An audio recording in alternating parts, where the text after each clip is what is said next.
Hello everyone, welcome to my YouTube channel Chandra Phulara. Friends, इस गर्मियों में मैं अपनी फैमिली के साथ अपने गांव घूमने गई और मैं अपने गांव जो मेरा ससुराल का घर है वहां भी गई थी और उसके साथ साथ में मैं अपने दादा दादी के गांव यानी मेरे मायके वाले गांव में भी हम लोग गए थे।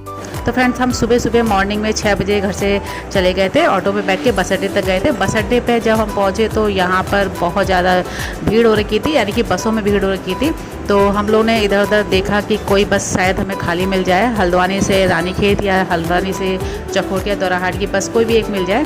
तो हमें, क्योंकि हल्द्वानी से हमें पहले रानीखेत जाना था, रानीखेत से हमें चकोटिया जाना था, तो हमें कोई भी बस नहीं मिली। हम इधर उधर बहुत बस देख रहे थे, सब बसें फुल मिली थी, क्योंकि गर्मियों में लोग घूमने के लिए अपने घरों में जाते हैं, पहाड़ों की तरफ जाते हैं। बसें इस समय जो होती हैं काफ़ी बसों में भीड़ रहती है। तो हम लोग ने बस देखी, कोई नहीं मिली, तो फाइनली हमने फिर डिसाइड किया कि हम यहाँ से टैक्सी में जाएंगे। और एक टैक्सी वाला हमें मिल भी गया था, तो हमने अपना सामान जो है टैक्सी में रख लिया। जितना भी हमारा लगेज था सारा हमने टैक्सी में रखा और हमने बुक करा ली। तो हल्द्वानी से जब हम आगे निकलते हैं तो काठगोदाम से आगे जोलीकोट आता है। जोलीकोट के आसपास यहाँ पे देख रहे होंगे आप, इतना सुंदर सा मंदिर है। और ये मंदिर जो है हनुमान जी का मंदिर है, और यहाँ मैं कभी गई तो नहीं हूँ, लेकिन बाहर से मैंने देखा, बहुत ही खूबसूरत मंदिर है ये। और शायद ये जोलीकोट के आसपास ही पड़ता है, मैंने बहुत ज़्यादा अच्छे से ध्यान नहीं दिया।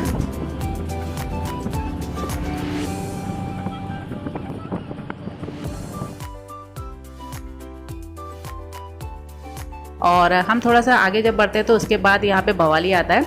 और भवाली जो है कैची धाम जो मंदिर है इसका, उससे बहुत ही फेमस है। यहाँ पर कैची धाम जो नीम करोली बाबा का मंदिर है, कैची धाम मंदिर कहते हैं इसे। यहाँ पर 15 जून को मेला भी लगता है। बाबा नीम करोली ने जून में 1964 में इस मंदिर की स्थापना की थी, और तब से इसका स्थापना दिवस मनाया जाता है। यहाँ पर देश विदेश से श्रद्धालु लोग आते हैं। इस दिन बहुत जाम लगा होता है, बहुत भीड़ होती है। और जब हम लोग जा रहे थे तो उस समय भी यहाँ पर बहुत भीड़ थी। तो हमारा जो टैक्सी थी, लगभग हमें 1 घंटा कम से कम जाम में हमें फंसा रहना पड़ा। तो 1 घंटा लग गया था हमें, मतलब रोड क्रॉस करने में ही।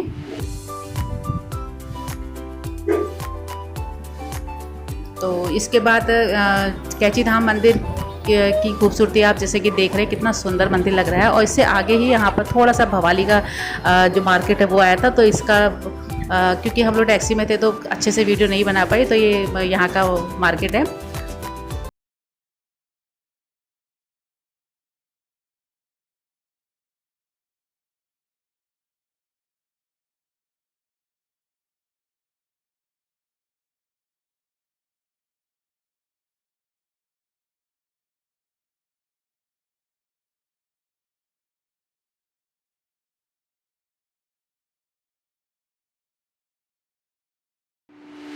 तो फ्रेंड्स, भवाली के बाद गर्म पानी आता है, और गर्म पानी जो है यहाँ पर हम लोग रुके थे और थोड़ा बहुत हमने नाश्ता पानी भी किया था। और यहाँ का वीडियो मैं नहीं बना पाई, क्योंकि मेरा मोबाइल जो था इस समय थोड़ा सा बैग में रखा रह गया था। और फिर गर्म पानी के आगे थोड़ा सा रानीखेत आ जाता है। तो ये रानीखेत जो आप देख रहे हैं, ये रानीखेत ही है। और रानीखेत बहुत ही खूबसूरत जगह है, बहुत ही खूबसूरत हिल स्टेशन है। यहाँ पर लोग घूमने आते हैं, बाहर से भी आते हैं और देश विदेश से लोग घूमने आते हैं। यहाँ का जो कैंट एरिया है वो बहुत ही सुंदर है, और उसकी वजह से रानीखेत और भी खूबसूरत लगता है, क्योंकि जो हमारे आर्मी के लोग होते हैं ये बहुत ही ज़्यादा साफ़ सफाई रखते हैं। और इनके तो यहाँ पे आप जैसे कि देख रहे हैं कि यहाँ पे तो रानीखेत जो बहुत ही सुंदर जगह है। यहाँ से सामने हिमालय के पर्वत भी दिखाई देते हैं। और रानीखेत तो मैं पहले भी आई हूँ।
जगह है और बहुत सुंदर जगह है, खुली खुली जगह है। यहाँ पर पूरा एरिया बिल्कुल प्लेन है और पहाड़ जैसा नहीं है, जैसे कि घाटी में या फिर चोटी में इस तरह का नहीं है। यहाँ पे बिल्कुल खुला खुला एरिया, जैसे कि आप लोग देख रहे हैं कितनी सुंदर जगह है। यहाँ पे बिल्कुल महसूस नहीं होता है कि जैसे कि ये दौराहाट पहाड़ में है, रानीखेत के बाद है। ऐसा लगता है जैसे कि देहरादून आ गए हम या हल्द्वानी में, इस तरह का महसूस होता है।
तो कोई बस का हम वेट कर रहे थे कि कोई बस आ जाएगी तो सालदे तक चले जाएंगे, वहाँ से फिर भाई हमें लेने आ जाएगा। लेकिन कोई बस नहीं आ रही थी, क्योंकि जो बस रामनगर से आ रही थी वो फुल आ रही थी।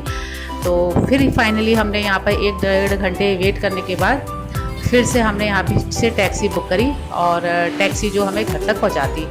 तो यहाँ से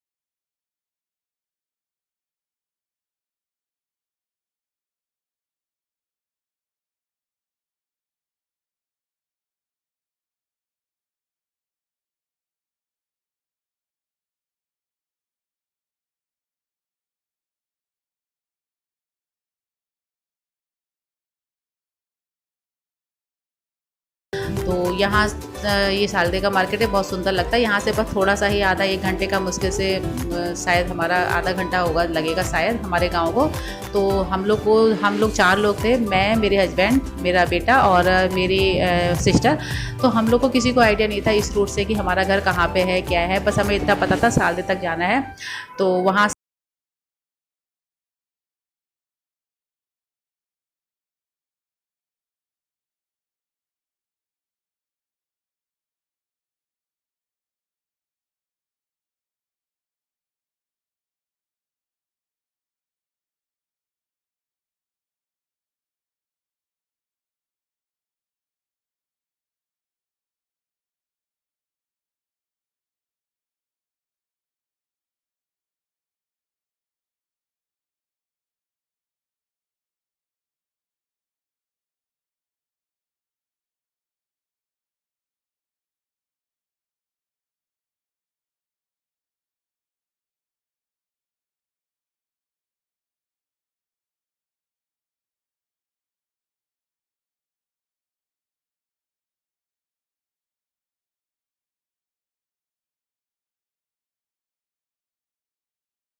पहाड़ों के किसी गांव के घर में आए हैं। बहुत ही सुंदर घर बनाया है, जैसा कि आप लोग सामने से देख रहे हैं।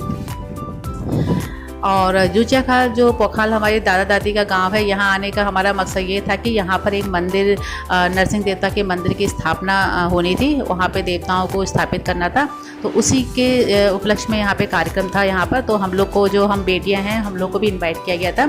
तो यहाँ पर जो देवी देवताओं को जोशीमठ से नहला के लाया गया और उसके बाद यहाँ पर उनको स्थापित, जोशीमठ से पहले उनको नहला के लाया गया, फिर स्थापित किया गया। तो इसकी कुछ झलकियाँ मैं आपको दिखा रही हूँ। तो जैसे कि यहाँ पे देख रहे होंगे, देवी देवताओं के यहाँ पे स्वागत के लिए औरतें खड़ी हैं और ढोल नगाड़ों से उनका स्वागत किया जा रहा है। और उसके बाद उनके स्वागत के लिए, उनके वेलकम के लिए यहाँ पे कलश यात्रा निकाली गई।